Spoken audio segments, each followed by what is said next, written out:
Concerns Russia will attack other Eastern European nations has prompted NATO to take historic actions. For the first time in its history, NATO has activated its response force. 40,000 troops will be put on alert, ready to be deployed if a NATO nation is attacked. NATO is also sending more military equipment to Ukraine, including air defence systems. Secretary-General Jens Stoltenberg says Russia will pay for its actions for years to come. The world will hold Russia and Belarus accountable for their actions. Russia as the aggressor, Belarus as the enabler.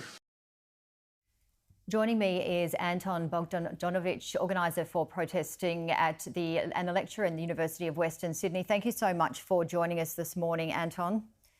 Thank you for having me. Now, you're Ukrainian and you have a lot of family in Kyiv. How much family are there at the moment? Well, basically all my family is there. My mom, my dad, my brother, my aunties, my wife's family is there. My grandmother, who is 94 and has dementia and broken legs, so she can't move to those shelters. She has to stay at home. And are you getting a lot of connection to your family? Are you hearing how they are how often are you hearing that? Well, we connect with them whenever possible. The problem is that they hardly sleep in like us here, and we don't want to wake them up in those rare occasions where there are no sirens and no bombing. So it's tough just waiting for this message, not knowing what's going on, and you can't really proactively call them or something. So we establish a system where they just let us know regularly that they're okay. So they're staying in their homes. We're just seeing some extraordinary vision here at the moment. Just so much devastation, Anton. And as you mentioned, your dear grandmother as well. We hear the sirens. Certainly, recently the outskirts of Kyiv have been attacked. What are your thoughts on the territorial forces and the citizens taking up arms now in a form of insurgency, especially if it becomes an occupation? Look, it's disheartening to see those images. Just before answering your question, I saw the footage and I wanted to also correct it a little bit. You mentioned some casualties.